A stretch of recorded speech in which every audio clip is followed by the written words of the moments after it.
Welcome to this powerful video. Today, you're going to learn something very few people in the world ever learn. The secret to understanding others without asking a single question.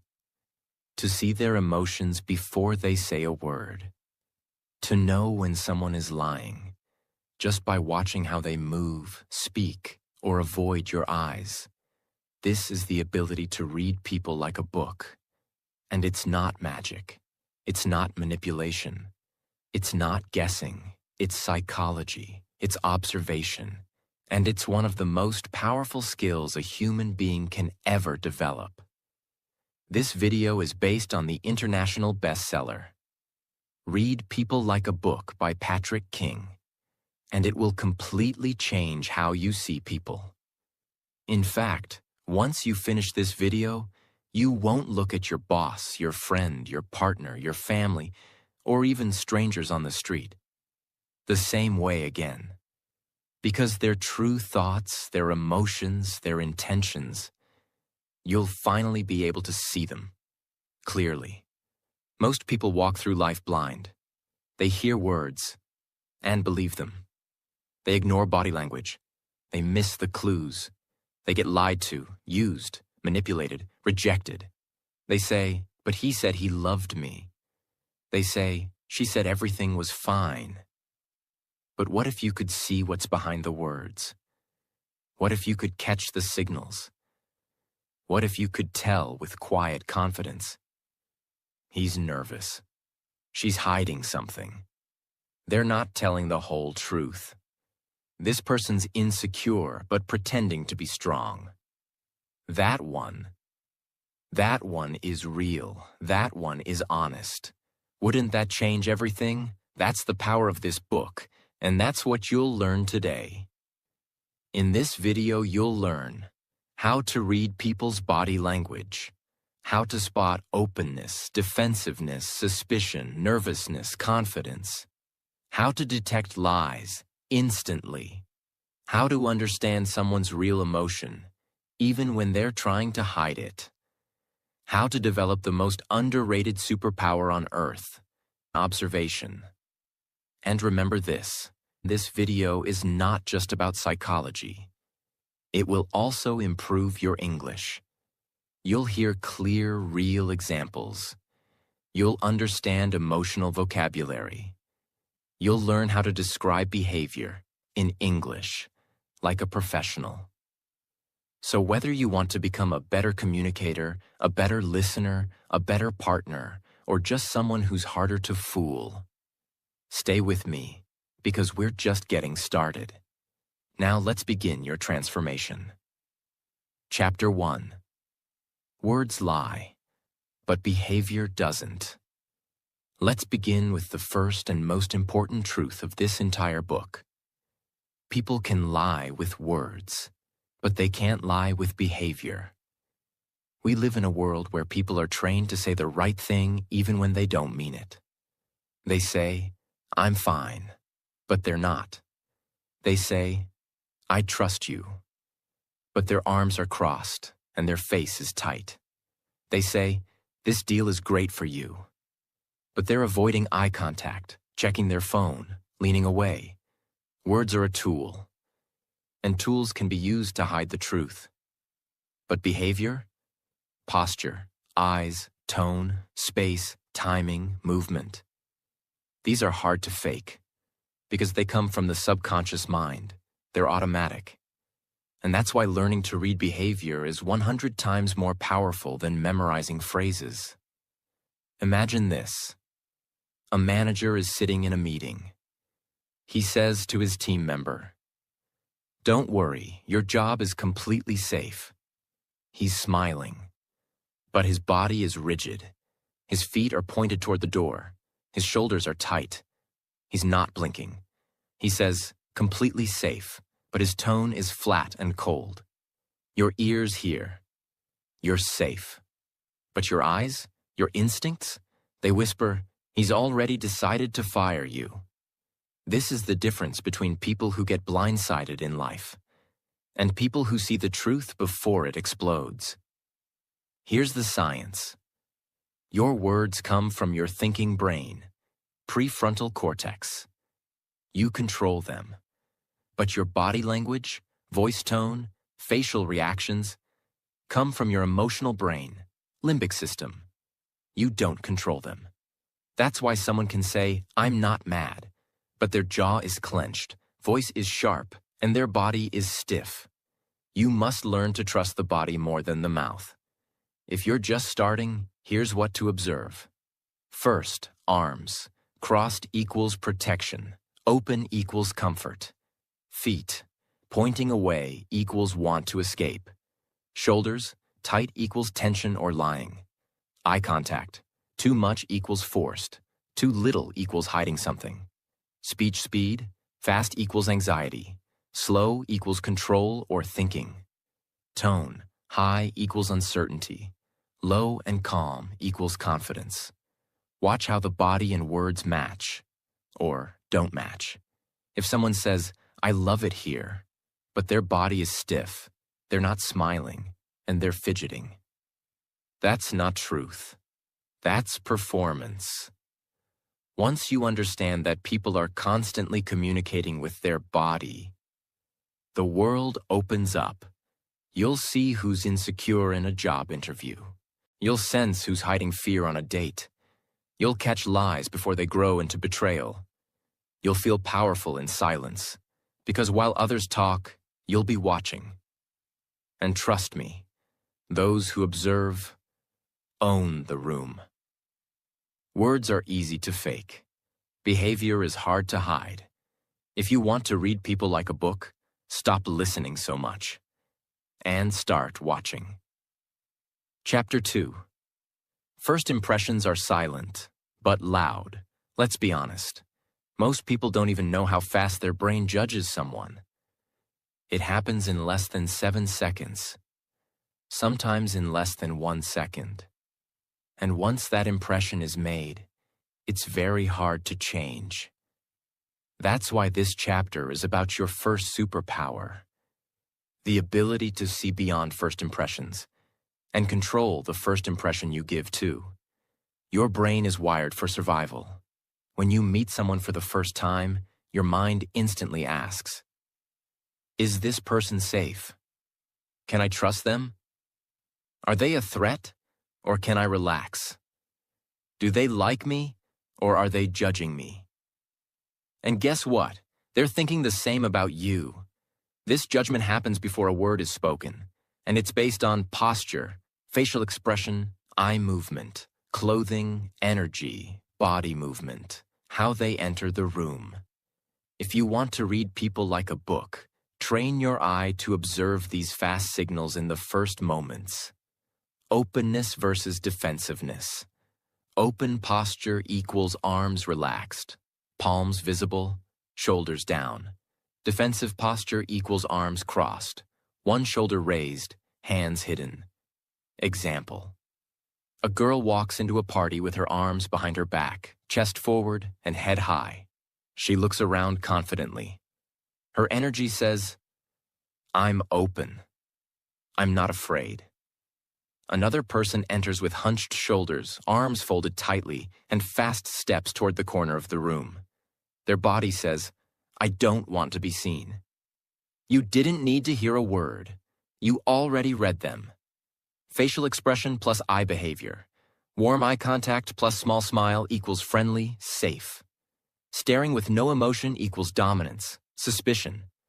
Avoiding eye contact completely equals fear, discomfort. Example. A hiring manager looks you straight in the eye, nods slightly, and smiles gently. He's giving you a signal of welcome. Another interviewer looks at your resume the entire time and avoids looking at you directly. They're unsure, maybe even not impressed. This tells you how they see you before they speak. Physical space and entry movement. Do they walk in with relaxed strides or fast, nervous steps? Do they claim space or shrink into it? Do they pause, look around, or rush to escape? Imagine. Someone enters a room slowly, shoulders back, and scans the room with a relaxed face. That person is confident. Another enters quickly, walks fast, clutches their phone tightly, and heads for the back of the room.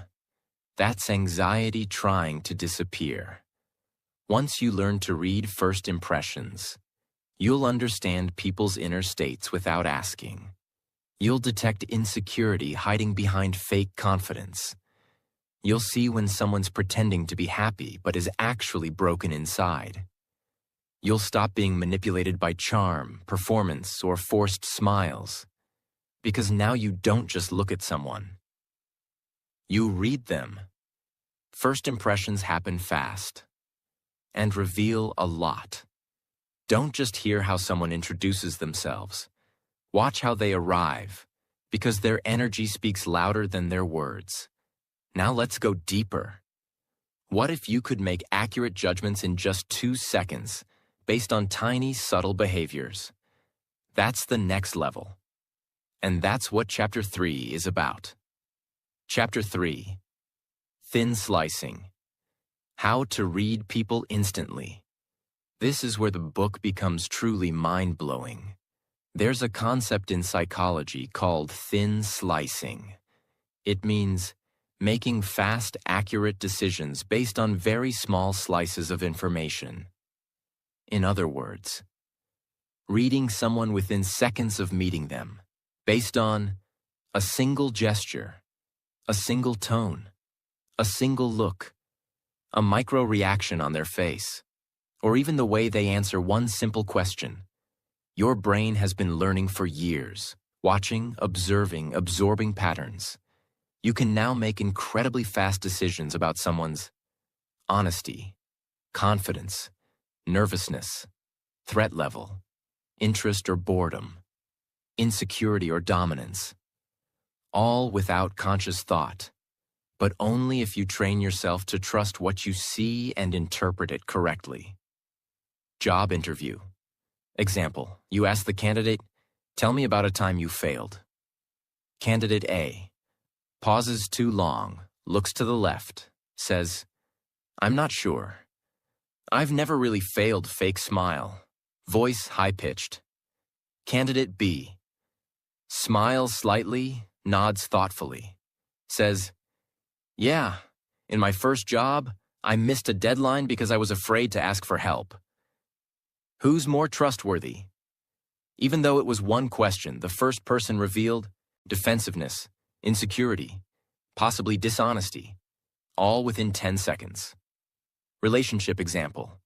You ask someone on a date, "Do you want to meet again?" They say, "Sure." But their face tightens, they look away, and their voice drops. Your logic hears "sure," but your instincts say, "They're done with me." That's thin slicing. And it's almost always correct. If you're emotional, angry, desperate, or afraid, your judgment is clouded. But when you're calm and observant, when you're silent and present, you will start seeing people with scary accuracy. You'll notice a fake smile just by how the eyes don't crinkle, a lie just by how they hesitate before answering, a manipulator just by how they dominate a conversation while avoiding vulnerability. It feels like a superpower, but it's not magic, it's practice. Thin slicing is used by FBI agents, psychologists, high-stakes negotiators, master salespeople, detectives, and now, you. Because once you start noticing the small details, the truth is impossible to hide. You won't fall for fake people anymore. You'll avoid bad deals, bad friendships, bad relationships. You'll protect your energy, your goals, and your heart. Because you don't need to wait for someone to show their true colors later. You'll see them in the first minute. Pay attention to the small signs, a look, a pause, a twitch, a fake smile. The truth is not always spoken, but it's always shown. If you want to read people like a book, train yourself to observe. Faster. Chapter 4. The body tells the real story. Here's a truth you must remember forever. The body leaks the truth. Always. Even when the mouth tries to hide it. You can wear a fake smile. You can say, "I'm confident." You can lie, charm, flatter, or deny. But your body will betray you. Why? Because the body is controlled by your subconscious, and the subconscious doesn't lie. This chapter is about training your brain to read that body, just like reading a sentence in a book. The 4 major body zones to watch. If you want to truly decode someone, observe their arms and hands, shoulders and chest, legs and feet, overall posture and movement. Each of these zones gives off emotional signals. Let's break them down with powerful real-life examples. Arms and hands. Openness versus defensiveness. The arms are like emotional shields. When someone feels safe, their arms will open up. When they feel threatened or uncomfortable, their arms will close in. Open signals. Arms relaxed at the sides. Palms facing up. Hands open or gesturing naturally. Arms on the table, not crossed. Defensive signals. Arms crossed across the chest. Hands clenched. Fidgeting or hiding hands under the table. Touching the neck, watch, or sleeves repeatedly. You're talking to a client during a negotiation. At first, his arms are relaxed. But when you mention your price, he folds his arms tightly and leans back. What does this tell you? Words might say, "That sounds reasonable." But the body is screaming, "I feel threatened. I'm pulling back." You just got free insight into how they really feel, without asking. Shoulders and chest, confidence or stress. The shoulders reveal tension, pressure, and emotional discomfort. And the chest tells you whether someone is proud or scared. Confident body language. Shoulders down and relaxed. Chest slightly lifted. Balanced stance. Head aligned with spine. Stressed or submissive body language. Shoulders raised and tight. Chest caved in.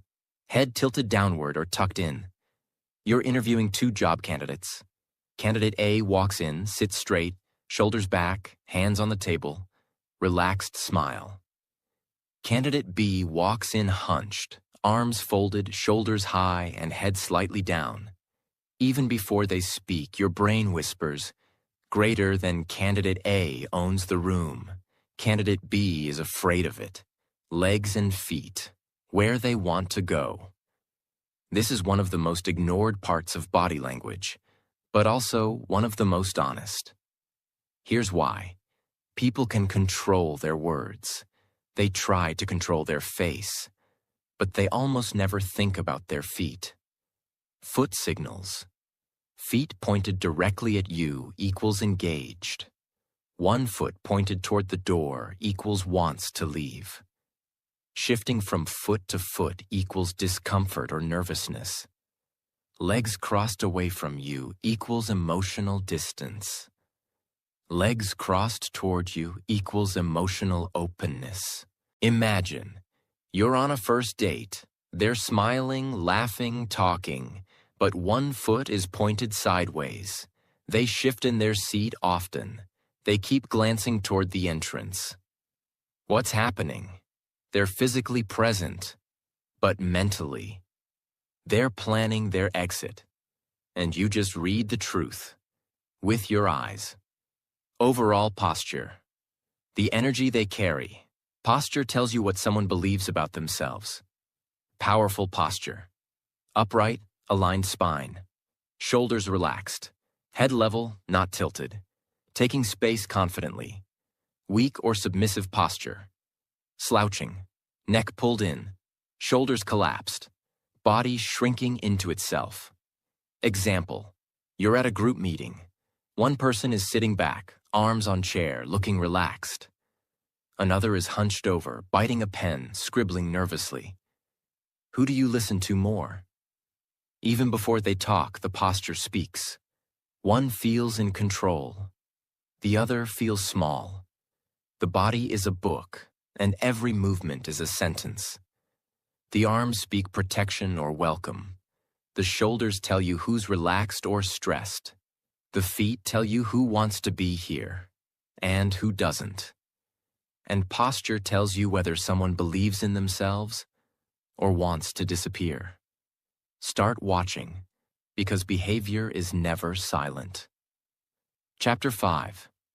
Personal Space, the silent language of power, intimacy, and fear.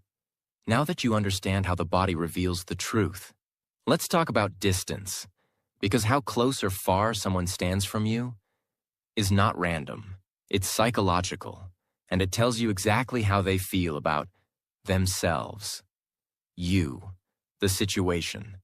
This is called proxemics, the science of personal space.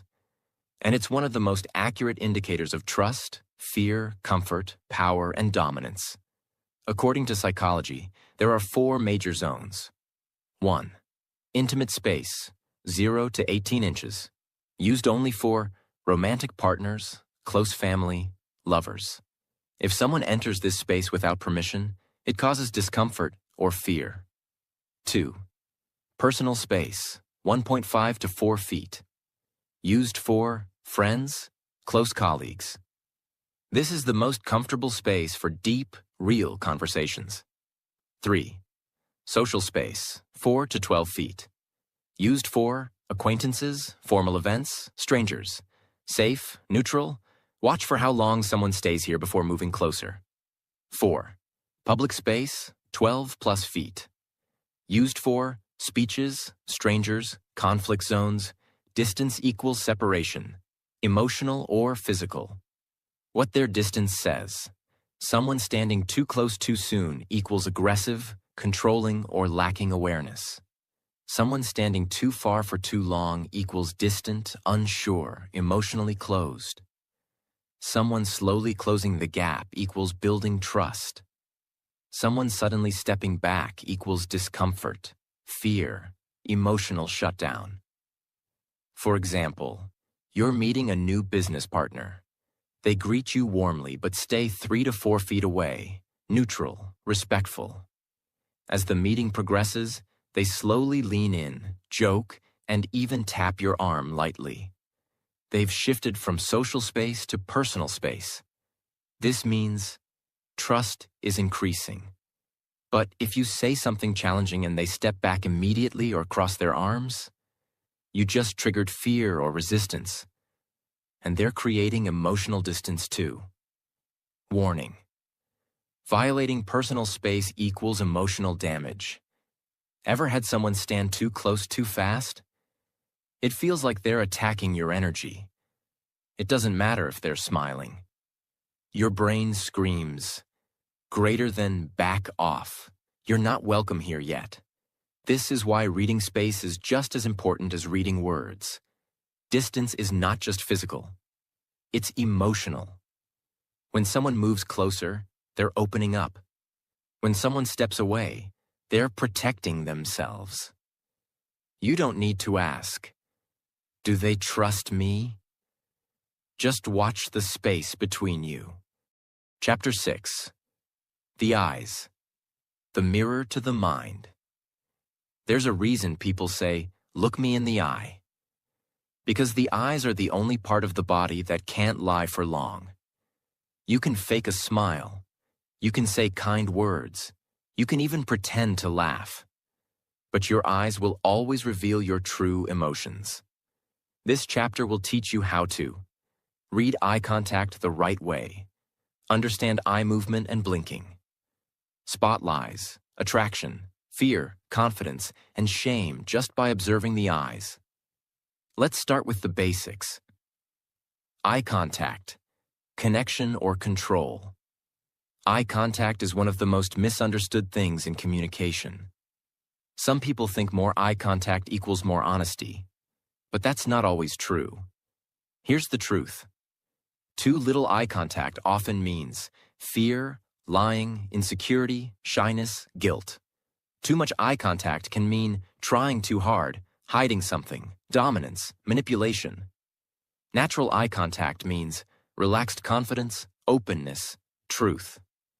Watch not just how long they look at you, but how they look at you. Imagine. You ask your friend if they're okay. They say, "I'm fine," and look straight into your eyes without blinking.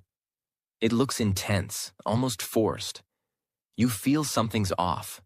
That's your brain picking up that the eye contact isn't natural. It's controlled. They're trying to convince you, not connect with you. Pupil dilation. Hidden emotion. Pupils are the black center part of your eye. They get bigger when you're emotionally aroused, attracted to someone, excited, scared, or in low light. They get smaller when you're angry, cold, closed off, thinking analytically. If someone's eyes dilate when they look at you or talk about something, they care about it emotionally. If their pupils shrink, they're shutting down emotionally or feeling resistance. Example: you show a product idea to your business partner. They smile and say, "It's great." But their pupils remain small and their eyes seem cold. That's a sign they're not emotionally connected to what they're saying. Blink rate. Truth versus stress. Blinking is automatic, and most people blink 10 to 20 times per minute. But when someone is lying, nervous, thinking fast, or emotionally overwhelmed, their blink rate often increases dramatically. Some even blink rapidly for 2 to 3 seconds before answering. Eye movement patterns.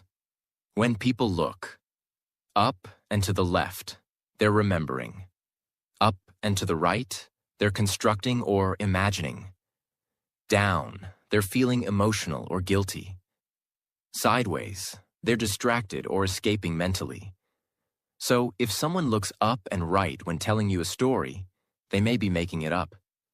If they look down and away, they may be ashamed or emotionally vulnerable. Key emotional states in the eyes. Attraction equals dilated pupils, slow blinking, relaxed gaze. Fear equals wide eyes, rapid blinking, scanning room. Shame equals looking down, avoiding eye contact. Lying equals forced eye contact or sudden avoidance. Confidence equals steady, relaxed, natural eye contact. Don't just listen to words, watch the eyes. They are the only part of the body directly connected to the brain's emotional center. And they speak the truth, even when the mouth lies. Chapter 7. Facial Expressions. The truth behind the mask. The face is the first place people look for emotion. But it's also the first place people try to hide it. The key skill you'll learn in this chapter is how to recognize micro-expressions. Tiny facial movements that last less than a second, but reveal exactly how someone feels. These expressions are uncontrollable. They flash before someone can fake it. Let's go through the 7 universal micro-expressions. 1. Anger. Eyebrows pulled down and together. Eyes glare. Lips pressed tight or curled. Jaw clenched, nostrils flared. A customer says calmly, "I'm not upset." But their eyebrows are tight and jaw is tense. You now know they're angry, but hiding it. 2. Disgust. Nose wrinkled.